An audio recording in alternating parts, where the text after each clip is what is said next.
Bonjour tout le monde. Aujourd'hui, il faut qu'on parle des réponses de diverses influenceuses et influenceurs à notre débat avec Dany, Raz et compagnie la semaine dernière. Je vous avoue que je suis quand même surpris de l'ampleur qu'ont pris les choses. Je rappelle que ce qui a déclenché toute cette affaire, ce sont deux de nos positions défendues dans le débat. 1. Hollande n'est pas de gauche. Et 2. Il peut parfois être utile d'utiliser racisé, de dire par exemple racisé noir ou racisé blanc au lieu de juste noir ou blanc, des positions qui sont loin d'être controversées à gauche. Il y a eu d'autres sujets dans le débat, mais presque personne n'est revenu sur les autres sujets depuis le débat. Comme je vais le montrer, il y a eu pas mal de propos qui pourraient désinformer le public sur les positions que nous défendons avec Bienfait pour tous. Je suis obligé de répondre pour éclaircir la situation. Un premier reproche qui nous est fait est qu'on n'aurait pas compris Ouria Boutelja. Je vois, il y a le live Bad Mulch, je les écoute 1 heure pour parler mal d'Ouria. Et à un moment, ils disent de la merde sur Raz et moi, et du coup, j'écris dans le chat, vous comprenez rien, c'est ouf, mort de rire, tu sais, parce qu'ils comprennent rien depuis 1 heure. Bad Mulch, il a fait un live à la con, et il regardait Ouria, sauf qu'il comprenait tellement rien que Dany est venu pour essayer de lui expliquer des trucs. Maintenant, regardons comment j'avais vraiment réagi à divers propos de Boutelja. Donc voilà, nous on est dans une organisation politique et contrairement peut-être à beaucoup de gens dans cette salle, on pense le pouvoir. Ah, merci. J'adore, elle a dit, contrairement à beaucoup de gens dans cette salle. Ah, C'est beaucoup à gauche, hein, c'est une espèce de défaitisme moral qui croit en rien. Oui. Mais voilà les gens qui partagent notre fucking analyse sur ça. C'est quoi ce défaitisme à gauche? Venez, on gagne. Moi je sais que je sacrifie toujours les blancs. C'est comme ça. Ok, je vois ce qu'elle fait, La sorcière qui sacrifie les blancs. On est quand même plutôt loin d'eux, ils comprennent rien et ils parlent mal sur Ouria. La seule de nos réactions qui peut être vue comme un désaccord stratégique est ce propos sur l'importance de définir le terme blanc. Aucun regret à soutenir cette organisation blanche. Dans quel sens, blanche? Si tu ne précises pas qu'est-ce que tu entends par là, ça peut être hyper mal interprété. Ça peut être interprété comme de lead-poll. Lead-poll qui est grave néfaste pour la gauche. Genre de dire « Ah, parce que ces gens-là sont blancs, ils peuvent pas comprendre le racisme, ils peuvent pas vraiment être antiracistes et tout. » Ce qui est complètement idiot. Parce qu'il y a des concepts académiques de blanchité qui sont définis par tu réponds à la norme sociale dominante et donc ils sont pas définis juste par genre la couleur de peau, l'apparence, machin. Donc quand tu parles de termes académiques dans ce sens-là, faut faire gaffe quoi. Ce qui déclenche le débat avec Dany, c'est ça. Est-ce que là on peut y aller? Là il faut être en soutien de Mélenchon alors qu'il a dit un truc qu'on trouvait idiot. Bah non. Non, tu peux critiquer Mélenchon si tu trouves qu'il dit un truc idiot. Et moi j'étais en plus à jouer justement à penser aux abstentionnistes qui sont pas convaincus de voter. Oula. Et du coup aussi de penser à eux et de dire bah il faut le dire parce que si on ne le dit pas on passe plus pour radical, on passe pour étiqueté. Bah non, et tout ça c'est on va avoir en tête le fait que on va être étiqueté. Et du coup moi je vais jouer la personne qui sera contre lui. On fait genre on est anti-Mélenchon.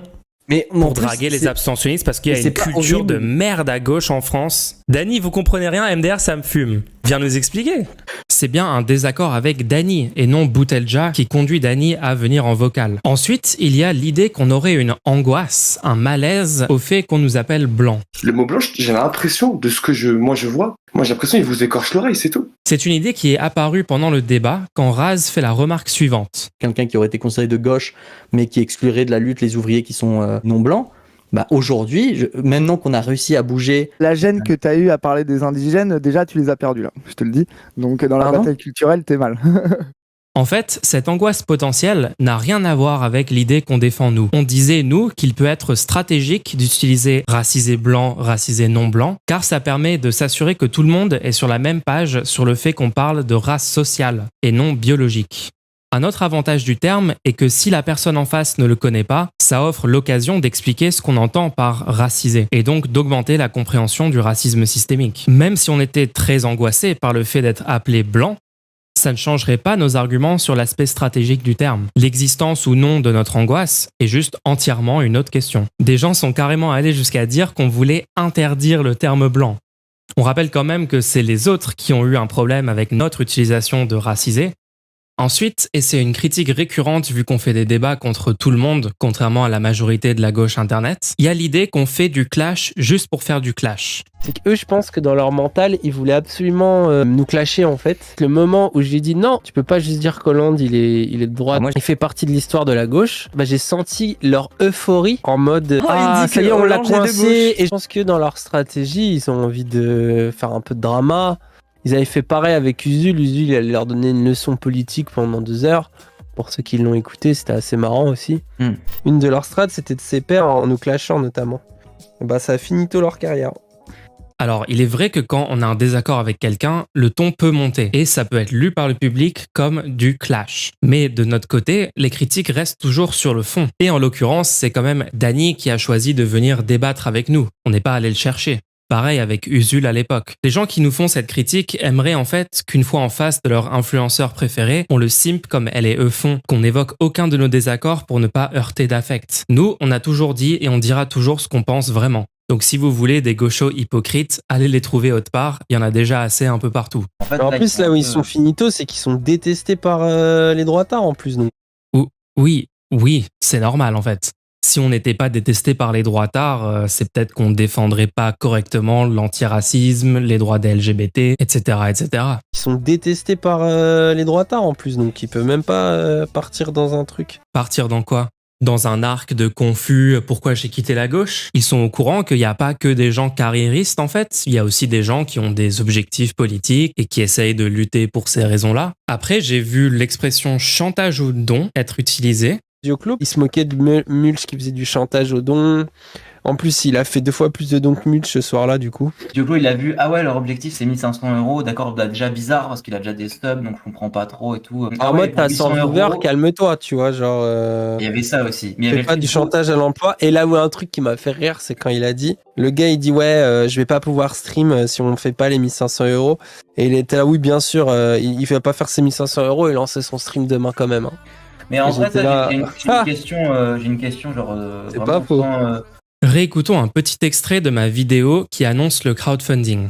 Soit je prends un job et donc je vais faire moins de mulch chaque semaine. J'ai donc bien dit que si je n'avais pas assez d'argent, je passerais moins de temps sur mulch. Jamais que je m'arrêterais entièrement. Mulch qui faisait du chantage au don. On peut m'expliquer comment ça marche, un chantage au don, quand une boîte fait un Kickstarter pour un projet, soit vous donnez tant d'argent, soit on fait pas le produit. Ça, c'est du chantage. Quand un vendeur de légumes dit donnez-moi 1 € pour ces pommes, ça c'est du chantage. C'est normal d'essayer de crowdfunder un petit projet de qui n'est pas encore pérenne. Ça s'appelle le financement participatif. N'hésitez pas à le faire vous-même, comme ça on a plus de moyens à gauche. Et si quelqu'un à gauche essaye de se financer, soutenez-le. Si vous m'aidez pas à survivre ce mois-ci, je risque de mourir. Et du coup, Zioclo, Là, on compare mon crowdfunding à quelqu'un qui dirait « Je vais mourir si vous me donnez pas assez d'argent ». Spécial quand même. Prochaine critique, tout ce qui était sur le thème, ils ne se remettent pas en question. Le lendemain, ils ont tweeté des trucs en mode « Il y a toujours eu aucun argument convaincant alors qu'on a fait 5 heures de débat. Comme quoi Hollande serait pas de droite. » Ouais, non mais en plus, ils se remettent pas en question les gars, quoi. C'est pas parce que le débat a duré 5 heures qu'il y a eu des bons arguments. Des gens qui pensent avoir fourni de bons arguments ne devraient pas se sentir visés par ce tweet. Oui, nous, on se remet pas en question tant qu'on n'a pas entendu des bons contre-arguments à nos positions. C'est plutôt sain et je pense que tout le monde devrait faire ça. Ils continuent d'être incapables de se remettre en question et de prendre une critique ou d'écouter quoi que ce soit. Ils ont l'impression que ça leur fait concurrence. Ça leur fait concurrence parce que c'est une identité qu'ils perçoivent comme plus forte, parce que communautaire et parce que créant du commun. Ok, là je vois mieux. C'est plus du fait que t'es en réponse à des identités existantes. Je suis d'accord avec toi, Cassandre, sur il faut proposer des nouvelles narratives dans laquelle ces gens-là peuvent... et je pense que le truc de Robespierre, je trouve que c'est une très bonne idée. Parce que tu dis, oui, moi je suis pas convaincu par ce que vous apportez comme argument, c'est-à-dire revaloriser l'identité blanche pour... Ouais, mais là, l'étape ramener à gauche, en fait. Il l'a dit qu'en termes stratégiques intermédiaires, il était d'accord. Donc là, tu reviens une demi-heure. Oui, quand tu interromps quelqu'un dans un processus de pensée, en fait, il est un peu déstabilisé et surtout, il n'a pas eu le temps d'entendre tout ce que tu dis parce qu'il était en train de formuler quelque chose. Donc, il est persuadé que tu disais autre chose, tu vois, parce qu'il t'a interrompu. C'est ça le truc. Mais surtout, tu as 40% de chance de te faire gaslight là-dessus, alors que c'était pas dans la démarche de base. Donc, en fait, c'est constructif si tu n'interromps pas les gens. C'est valide. Et enfin, on a vu circuler tout un tas d'hypothèses douteuses sur nos personnes. Et en fait, Bad Mulch et son pote la Coudoir là ont montré en fait à quel point ils étaient demeurés. C'est vraiment très très très impressionnant. C'est-à-dire que le sentiment que j'avais en sortant de ça, c'était ils ont découvert la gauche il y a 6 mois. La phrase qui m'énerve vraiment le plus chez eux, c'est pas qu'on n'a rien compris, c'est qu'on a un désaccord de fond. Même Nordine a été turbo patient, mais ça servait à rien. Je te jure, j'ai regardé tout le truc, c'était de la torture. De la torture. Pour avoir débattu genre 1h30 avec Bienfait pour tous, Le mec, j'ai quand même dû lui dire, frérot, tu ne peux pas t'identifier à une femme noire. Tu te rends compte que tu ne seras jamais une femme noire, tu ne sais pas ce que c'est que d'être une femme noire. Ça, c'est juste complètement faux. Bienfait pour tous n'a jamais dit qu'il s'identifiait à une femme noire, qu'il voulait s'identifier à une femme noire, qu'il pouvait avoir les mêmes expériences qu'une femme noire, pas du tout. C'est juste une énorme déformation du propos qu'il a eu dans ce débat. Je suis allé leur parler hier après-midi. Moi, je les considérais comme des alliés, des camarades, c'est possible de les faire progresser, on peut pouvoir faire le truc. Et puis en plus, entre la personne que tu as en stream et la personne que tu as en vrai, il y a quand même toujours un petit décalage, etc. Tout ça. Ils m'ont fait exactement la même qu'à Dany. Exactement pareil, mais en privé. Donc, c'était hallucinant. C'était juste fou. Donc là, on parle publiquement du contenu d'une discussion privée. Pour le contexte de cette discussion, à la base, elle nous dit qu'elle voulait avoir notre côté de l'histoire sur ce débat et qu'elle voulait débriefer. Ça avait l'air tout à fait amical. Finalement, elle est venue dans une optique de nous éduquer. Nous, on a réexpliqué calmement nos arguments en restant courtois tout le long. Et quand on n'était pas d'accord, nous, on disait, on est un désaccord. Et elle nous disait qu'on ne pouvait pas penser comme on pense, qu'il fallait penser différemment parce que c'était juste la vérité. En effet, en privé, on a les mêmes positions et les mêmes arguments qu'en public. Bizarre que ça choque autant les gens, c'est à se demander si d'autres influenceuses ou influenceurs ne performent pas leurs avis en public. Krone nous a fourni les mêmes arguments qu'ont fourni Dany, Raz et les autres pendant le débat, à savoir ceux-ci. Donc nous, on a eu les mêmes contre-arguments qu'on leur avait déjà fait. Rien de surprenant. Et Mulch a fui le débat. Mulch est parti. Donc en plus d'être un demeuré, c'est un lâche. C'est vrai, après 1 heure à me faire insulter et crier dessus par Krone, je me suis dit que j'avais des moyens plus efficaces d'utiliser mon temps, donc je suis parti. Je vous jure, j'y étais même allé en me disant, bon, j'espère avoir en vocal que Mulch, parce que je pense qu'on peut plus discuter avec lui qu'avec son débile de pote. Lui, c'est le degré 0. Sauf que, en fait, ils sont pareils. Il n'y en a pas un pour sauver l'autre. Tu vois, je sais pas présumer de leur orientation sexuelle et de leur genre, malgré le fait que, bien fait pour tous, il a quand même, ça m'a fait exploser de rire. À un moment, je crois qu'il dit, attendez, je vais vous retrouver parce que j'avais la citation exacte. C'était, ça me faisait mourir de rire. Il dit, mot pour mot, moi, je me suis jamais genré homme, donc je me considère pas être un homme, mais par contre, à côté, je suis pas en train de vous dire que je suis pas un homme. Écoutons ce que Bienfait pour tous disait vraiment. J'ai des conversations en privé du coup parce que publiquement c'est des takes qui se font reprendre par l'extrême droite pour les ridiculiser et tout. Mais ouais, j'ai des takes en privé bizarres du style moi je me suis jamais genré homme et donc je me considère pas être un homme. Mais par contre à côté je suis pas en train de dire que je suis pas un homme. Parce que techniquement, je suis genré homme par la société, donc je ressens aucune oppression par la société du fait que je sois pas un homme, tu vois, alors que c'est un problème. Donc tu vois, dans les discussions, tu peux en parler, mais après, ça fait bizarre de dire je suis pas un homme, mais je suis un homme. Bienfait pour tous explique qu'il ne s'identifie pas comme homme, mais qu'en société, vu qu'il a un passing d'homme, il va avoir tous les privilèges qu'aurait un homme, et donc il peut pas vraiment dire seulement la phrase « je suis pas un homme », et on se moque de lui pour ça. Ok.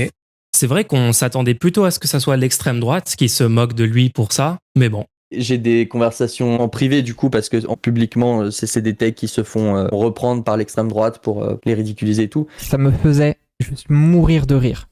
Mais bon, 2 Baptou, 6 hétéros, école d'ingé. Tu vois, je sais pas présumer de leur orientation sexuelle et de leur genre. Pourquoi notre identité rentre même dans la discussion? Je comprends pas vraiment la pertinence de parler de notre genre ou notre orientation sexuelle. D'ailleurs, c'est souvent recommandé de ne pas présumer de l'orientation sexuelle des gens publiquement parce que ça pourrait forcer des gens à révéler leur orientation sexuelle publiquement.